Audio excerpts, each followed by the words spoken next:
Hello to all. ये है BPSC TRE के लिए प्रैक्टिस सेट और इसमें 18 सेट्स हैं जिसमें मैं प्रैक्टिस सेट 1 करा रही हूँ। ये फ्रेंड्स बीपीएससी टीआरई 4.0 के लिए बेनिफिशियल रहेगा, जिसमें मैंने करा दिया था 100। ये क्वेश्चन मैंने 103 तक करा दिया था, जिसमें मैं अब करा रही हूँ 104। तो इसमें क्या फ्रेंड्स पूछा गया है, इसमें ये कहा गया है कि नीचे दो वक्तत्व दिए गए हैं, एक को अवकथन ए और दूसरे को कारण आर कहा गया है। नीचे दिए गए कथकूट की सहायता से सही उत्तर का चयन कीजिए। तो इसमें क्या पूछा गया है फ्रेंड्स, करेक्ट वाला पूछा गया है, करेक्ट। तो मैं अवकथन ए जो है वो मैं पढ़ूंगी स्टेटमेंट। ध्रुवीय बालू के शरीर पर बालों की एक मोटी परत होती है। तो ये स्टेटमेंट फ्रेंड्स सही है। जो ध्रुवीय बालू होते हैं उनके शरीर पर बालों की एक मोटी परत होती है। कारण, इसका कारण क्या दे रखा है, जो आर में है।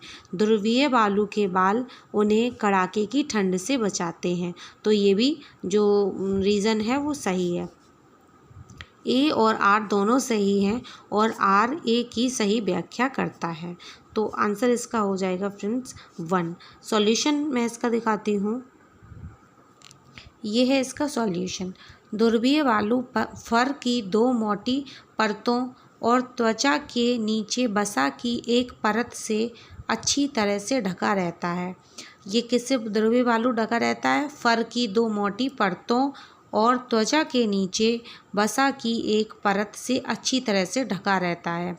क्योंकि फ्रेंड्स ध्रुव जो वहाँ पे होते हैं, वहाँ पे सर्दी बहुत ज़्यादा होती है ध्रुवों पर, तो उसके मोटे फर और वसा उसे ठंड से बचाते हैं और गर्म रखते हैं। इस पूरे रोधन के कारण अत्यधिक गर्म होने से बचने के लिए वे धीरे धीरे चलते हैं और अक्सर आराम करते हैं। नेक्स्ट क्वेश्चन है 105। इसमें फ्रेंड्स पूछा गया है कि किसी ठोस पदार्थ के सीधे वाष्प में बदलने की प्रक्रिया क्या कहलाती है। तो इसमें क्या, ये जैसे ठोस भी कोई भी वस्तु होगी तो वो सीधे वाष्प में बदल जाती है, तो उसको क्या बोलते हैं? सब्लिमेशन कहते हैं, उदात्तीकरण। क्या कहते हैं? उदात्तीकरण, सब्लिमेशन। Solution of 105। इसमें सॉल्यूशन में बोला गया है कि जैसे कि द्रव अवस्था में गुजरे बिना ठोस का वाष्प में परिवर्तन ऊर्ध्वपातन, उदात्तीकरण, सब्लिमेशन कहलाता है। तो फ्रेंड्स कोई भी जैसे ठोस होता है, जब वो वाष्प में बदलता है लेकिन द्रव अवस्था में नहीं बदलता है, डायरेक्ट वाष्प में बदल जाता है, तो ये क्या कहलाता है? सब्लिमेशन कहलाता है।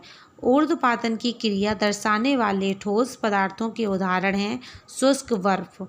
फ्रेंड्स जो शुष्क बर्फ होती है, ठोस CO2 कार्बन डाइऑक्साइड, ये इसका एक एग्जाम्पल है, और एक है नेफ्थलीन, ये इसके एग्जाम्पल हैं। नेक्स्ट क्वेश्चन है 105। इसमें पूछा गया है कि नॉर्मन अर्नेस्ट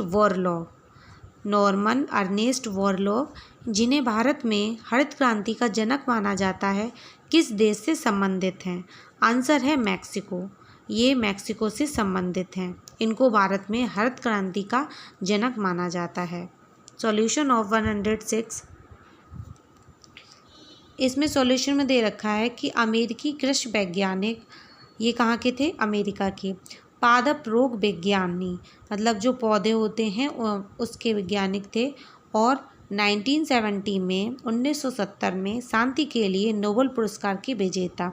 इनको नोबेल पुरस्कार कब मिला था? नॉर्मन अर्नेस्ट बोरलॉग को 1970 में मिला था, शांति के लिए। विजेता नॉर्मन अर्नेस्ट बोरलॉग हैं, जिन्हें हरित क्रांति के जनक के रूप में जाना जाता है। नॉर्मन अर्नेस्ट बोरलॉग ने विश्व भर में पहल की थी, जिसने कृषि उत्पादन में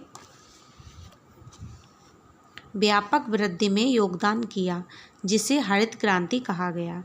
नेक्स्ट क्वेश्चन फ्रेंड्स होगा 107, वो जो कि मैं नेक्स्ट वीडियो में पार्ट में बताऊंगी। Thanks for watching this video.